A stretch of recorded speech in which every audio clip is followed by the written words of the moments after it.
Assalamualaikum warahmatullahi wabarakatuh. Halo teman-teman, perkenalkan saya Enuratri Aurora dengan NIM 14014222096 dari Prodi Pendidikan Guru Sekolah Dasar Universitas Negeri Semarang. Pada kesempatan kali ini kita akan membahas mengenai pendidikan multikultural.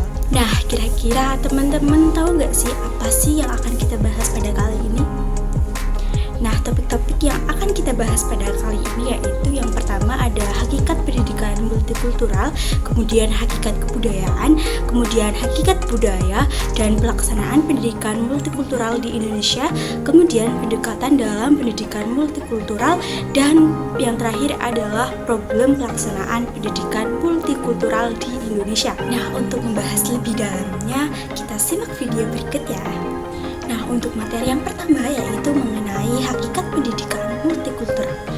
Multikultural secara luas yaitu mencakup pengalaman yang membentuk persepsi umum terhadap usia, gender, agama, status sosial ekonomi, jenis identitas budaya, bahasa, ras, dan kebutuhan khusus. Istilah multikultur berakar dari kata kultur yang diartikan sebagai batas pada budaya dan kebiasaan sekelompok orang pada daerah tertentu. Secara etimologis, multikulturalisme dibentuk dari kata multi yang artinya yaitu banyak, serta dari kata kultur artinya budaya, dan dari kata isme yang artinya aliran atau paham. Dengan demikian, multikultur berarti keragaman kebudayaan, aneka kesopanan atau banyak pemeliharaan. Kemudian menurut James Blank mengartikan bahwa multikultural yaitu yang mengakui budaya dan etnis, pengalaman sosial, serta gaya hidup. Serta tujuan-tujuan pendidikan multikultural yaitu yang pertama, pengembangan literasi etnis dan budaya, yang kedua, pengembangan pribadi, yang ketiga, klarifikasi nilai dan sikap, dan yang keempat, kompetensi multikultural, yang kelima, persamaan dan keunggulan pendidikan, serta yang keenam, memperkuat pribadi untuk reformasi sosial, dan yang ketujuh, memiliki wawasan kebangsaan kenegaraan yang kokoh, yang kedelapan, memiliki wawasan lintas budaya bangsa sebagai warga dunia, yang kesembilan yaitu hidup berdampingan secara damai. Nah, untuk materi yang akan kita bahas selanjutnya yaitu hakikat kebudayaan. Budaya dapat diartikan yaitu bersifat dinamis karena perubahan sosial atau perubahan dari masyarakat. Contoh-contoh kebudayaan yaitu yang pertama ciri khas suatu tempat, yang kedua kebiasaan suatu masyarakat, serta yang ketiga turun-temurun seperti contohnya adalah tradisi. Budaya itu sendiri dapat berupa fisik atau berupa materi, dan ada juga yang berupa non-fisik atau non-materi. Contoh dari budaya fisik atau materi yaitu benda yang dapat berupa patung, lukisan, rumah adat, pakaian adat, dan lain sebagainya. Kemudian yang berupa non-fisik atau non-materi yaitu seperti pemikiran yang sempit, yang kedua pemahaman yang luas mencakup keseluruhan, yang ketiga keyakinan, yang keempat kesenian seperti tradisi yaitu warisan turun-temurun dan non-tradisi atau modern. Kemudian moral yaitu seperti tertulis dan tidak tertulis, kemudian hukum yang tertulis maupun yang tidak tertulis, dan yang terakhir adalah adat istiadat. Untuk materi yang selanjutnya yaitu kita akan membahas mengenai hakikat budaya. Hakikat budaya itu sendiri menurut J.J. Honigman dapat diartikan yaitu yang pertama adalah sebuah ide-ide, yang kedua yaitu aktivitas atau sebuah tindakan atau kegiatan, yang ketiga yaitu artefak atau sebuah benda.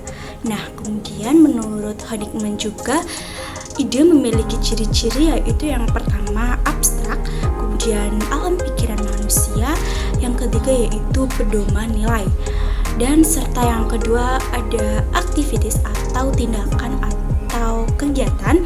Honigman mengartikan bahwa aktivitas itu adalah sebuah tindakan, sebuah sistem sosial yang mengatur masyarakat, serta dapat dilihat, didokumentasikan, dan divideokan, kemudian sifatnya nyata atau konkret, dan yang terakhir sulit berubah. Hakikat budaya menurut J.J. Honigman yang ketiga yaitu ada artefak, dapat diartikan sebagai wujud pemikiran manusia, yaitu yang berupa benda, kemudian sesuatu yang dapat dinilai, diraba, dan didokumentasikan. Nah, materi yang selanjutnya yang akan kita bahas yaitu mengenai pelaksanaan pendidikan multikultural di Indonesia. Nah, pelaksanaan pendidikan multikultural di Indonesia berdasarkan pada 5 prinsip. Yang pertama yaitu prinsip pendidikan multikultural adalah gerakan politik yang bertujuan menjamin keadilan sosial bagi seluruh warga masyarakat tanpa memandang latar belakang yang ada. Prinsip yang kedua yaitu pendidikan multikultural mengandung 2 dimensi, pembelajaran atau kelas dan kelembagaan atau sekolah, dan antara keduanya tidak bisa dipisahkan, tetapi justru harus ditangani lewat reformasi yang komprehensif. Prinsip yang ketiga yaitu pendidikan multikultural menekankan reformasi pendidikan yang komprehensif dapat dicapai lewat analisis kritis atau sistem kekuasaan dan privilege untuk dapat dilakukan reformasi komprehensif dalam pendidikan. Kemudian prinsip yang keempat yaitu berdasarkan analisis kritis ini, maka tujuan dari pendidikan multikultural adalah menyediakan bagi setiap siswa jaminan memperoleh kesempatan guna mencapai prestasi maksimal sesuai dengan kemampuan yang dimiliki. Kemudian prinsip yang terakhir atau yang kelima yaitu pendidikan multikultural adalah pendidikan yang baik untuk seluruh siswa tanpa memandang latar belakangnya. Pendekatan dalam pendidikan multikultural. Terdapat 3 pendekatan dalam pendidikan multikultural, yaitu yang pertama pendekatan kontribusi atau the contribution approach, yaitu pendekatan ini mengajak peserta didik untuk mengenal latar belakang para pahlawan yang telah berjuang di Indonesia, memperkenalkan beragam dalam bentuk rumah-rumah adat dari etnis yang berbeda, dan menunjukkan tempat dan cara beribadah yang berbeda-beda. Pendekatan yang kedua yaitu ada pendekatan aditif atau additive approach, yaitu dalam pendekatan ini peserta didik diminta untuk atau bersahabat dengan berbagai suku, latar belakang yang berbeda-beda sebanyak-banyaknya, supaya untuk memberikan wawasan yang luas tentang keragaman budaya, kehidupan, persahabatan, dan pengetahuan. Nah, kemudian yang terakhir yaitu ada pendekatan transformasi atau the transformation approach. Nah, pada pendekatan ini artinya yaitu mengubah asumsi dasar kurikulum dan menumbuhkan kompetensi dasar siswa dalam melihat konsep, isu, tema, dan problem dan beberapa perspektif dan sudut pandang etnis. Kemudian, Bengus juga menyebutkan bahwa ini sebagai proses multiple acculturation sehingga rasa saling menghargai, kebersamaan, dan cinta sesama dapat dirasakan melalui pengalaman belajar. Kemudian materi yang terakhir yaitu ada problem pelaksanaan pendidikan multikultural di Indonesia. Yang pertama yaitu problem kemasyarakatan multikultural. Yang pertama adalah keragaman identitas budaya. Yang kedua pergeseran kekuasaan dari pusat ke daerah.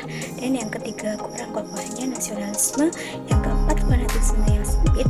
Yang kelima konflik kesatuan nasional dan multikultural. Yang keenam kesejahteraan ekonomi yang tidak merata di antara kelompok budaya. Kemudian yang kedua yaitu ada problem pelaksanaan pembelajaran multikultural, yaitu diantaranya yang pertama guru kurang mengenal budaya sendiri, yang kedua guru kurang menguasai struktur dan budaya etnis peserta didik, dan yang ketiga rendahnya kemampuan guru dalam mempersiapkan peralatan pembelajaran. Nah, itulah tadi penjelasan dari saya yang dapat saya sampaikan mengenai pendidikan multikultural. Kurang lebihnya mohon dimaafkan. Sekian dari saya. Wassalamualaikum warahmatullahi wabarakatuh. See you next time, teman-teman.